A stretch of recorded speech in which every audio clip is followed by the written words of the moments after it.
Thank you, sir. Director, you've been well background with the three senators who came before us, so I will not do that, but we thank you for being here. If you could summarize your testimony in about 5 minutes or so, any written documents you have, we'll be glad to enter into the record. But with that, thank you for being here. We look forward to your comments. Thank you, Mr. Chairman. I'm not sure I can do it in 5 minutes, but I'll give it my level best.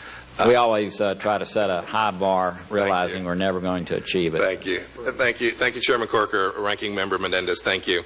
Thanks for the opportunity to appear here today as the nominee to be the United States Secretary of State. I am grateful to each of you for the attention that you have given this over the past weeks. So many of you have given so much time when there are so many global matters before us. I'm deeply appreciative of that. Should I be confirmed, this regular contact will continue. You can talk to Senator Burr.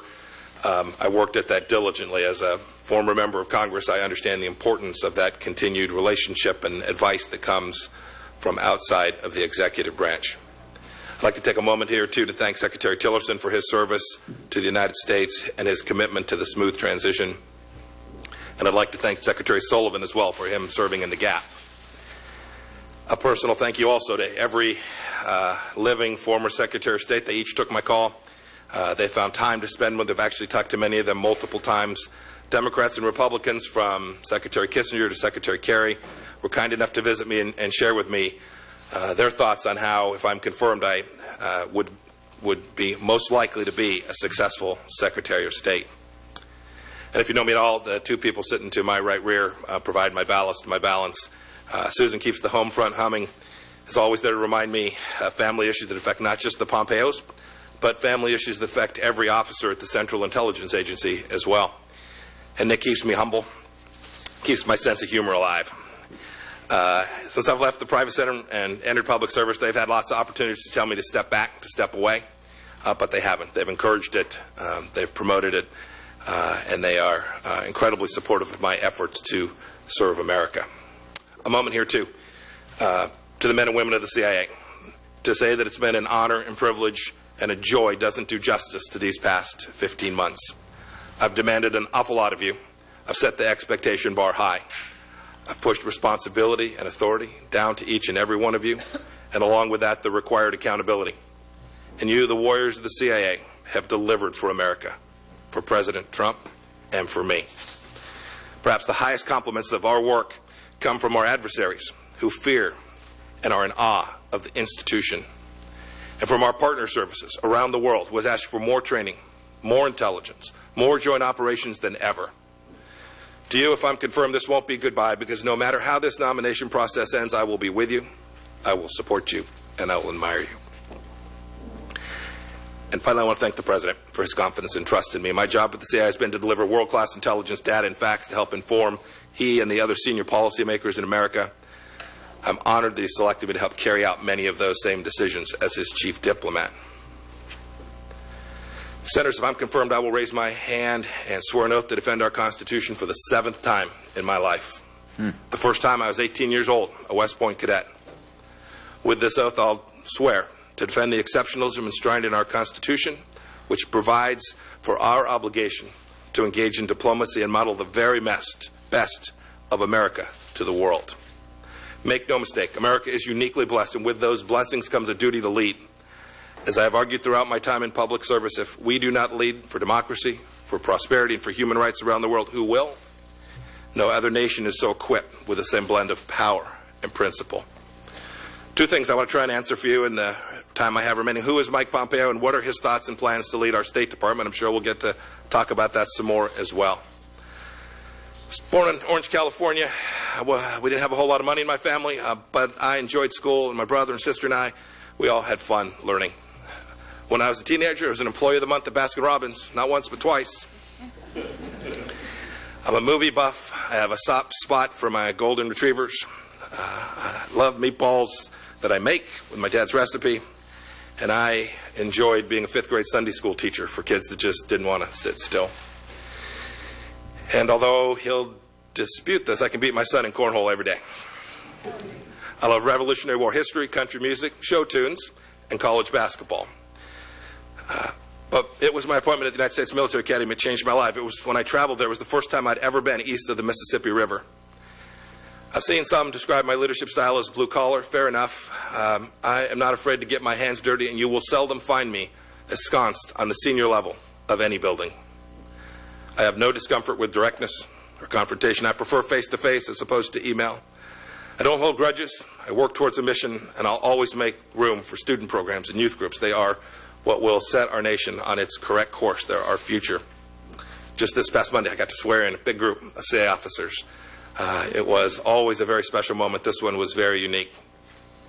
Now let me turn to how I intend to work as the Secretary of State if I'm confirmed. Throughout my time in Congress and the CIA, I've met hundreds of State Department employees. I know them. And in the past few weeks, I've had to get a chance to meet dozens and dozens more in briefings. To a person, they expressed to me their hope to be empowered in their roles and to have a clear understanding of the President's mission. That'll be my first priority. They've also shared how demoralizing it is to have so many vacancies, and frankly, many of them said not to feel relevant. I'll do my part to end those vacancies. I'll need your help, and I'll work every day to provide dedicated leadership and convey my faith in their work, their professionalism, just as I've done with the workforce at the Central Intelligence Agency. You know, when I took over as a director, I just completed a massive restructuring. Immediately after my arrival, I began speaking at every meeting, every conversation about the agency's mission. We have these, I talked about commander's intent. We do these small things. They're called Meet with Mike. Not a very original name, I will concede. But we gather up the first 50 to come talk to me so that I have a chance to listen to them. I wanted them to know what the President of America's desire was for them, and I wanted them to understand that I was depending on them. And you should know, when the team needed additional resources, I defended them. I asked for them. I demanded them. And the President, so long as he found value, never hesitated to provide them. I was able to persuade him. And with your help, I'll do the same thing at the Department of State. You have my commitment, too, with respect to this. I'll work with each of you to fill the vacancies that are at the State Department. This is critical to strengthening the finest diplomatic corps in the world, and America and the world needs us to be that. Second thing I'd like to highlight is workforces and their culture. I'll spend a lot of time on this. It's important. I'll proceed on, but without getting that part right. If the team doesn't understand the mission and isn't working towards the same goal, it's incredibly difficult to think you would achieve it. I've always done that. When I've traveled as part of the agency, I've met with State Department officials. I met with my own team. I spoke to them about the things that I was going to demand of them, the things I was going to permit them to do, and how I was going to hold them accountable to that task. I remember I went to a location, the housing for officers was simply inadequate. None of you would have allowed your families to be there. I didn't have a lot of time, but I went and spoke with the ambassador and told him it needed to be fixed. I wanted the State Department families and ours to know that we cared about them enough to provide living quarters that were sufficient for Americans. And you should know I believe deeply that the State Department's workforce must be diverse, in the same way I've worked for that at the CIA. Diverse in every sense of the word. Race, religion, background, and more. I will work to achieve that diversity, just as I've done in my current role, by focusing on the mission and demanding that every team member, be treated equally with dignity and respect. And I'll listen.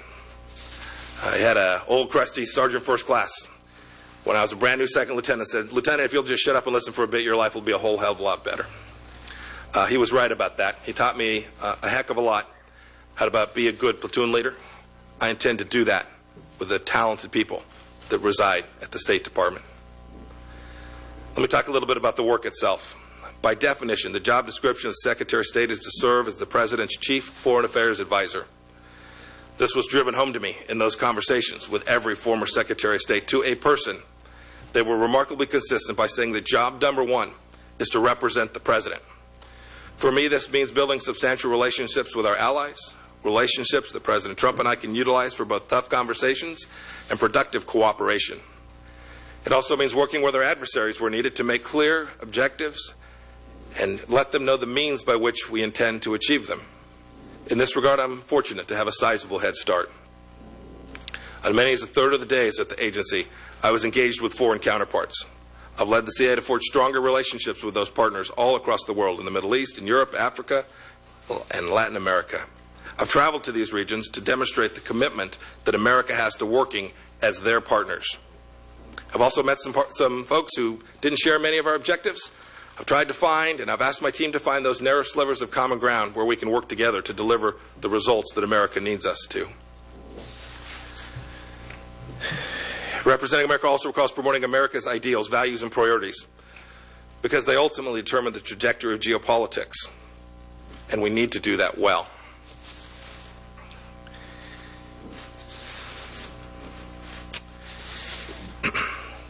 You know, I'll close here as I'm approaching the 5 minutes. You should know that I have been an enormous beneficiary in my life of some of the most remarkable diplomatic achievements in American history. I served, as Senator Roberts spoke about, I served on the border between East and West Germany.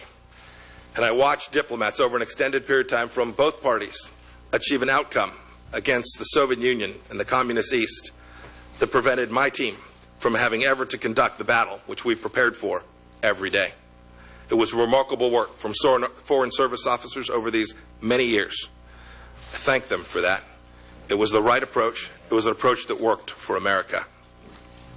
I know some of you have read, the story is, I'm a hawk, I'm a hardliner, or, you know, I read that, and there's no one, as you just heard in what I described, there's no one like someone who served in uniform, who understands the value of diplomacy and the terror and tragedy that is war, like someone who served in uniform.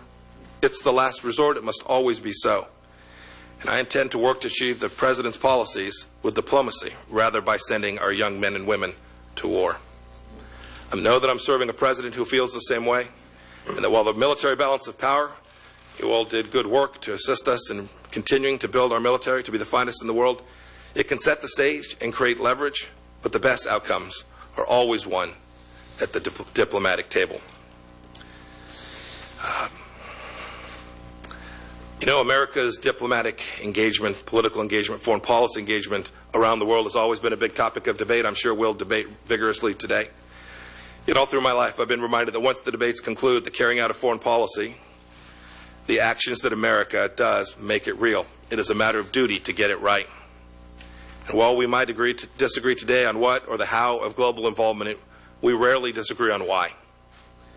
It's to defend the safety of our families, the prosperity of our nation, and the survival of freedom in the world. Diplomacy gives us the chance to achieve these goals peacefully. And I thank you for the time, Senator Corker. Thank you for the testimony.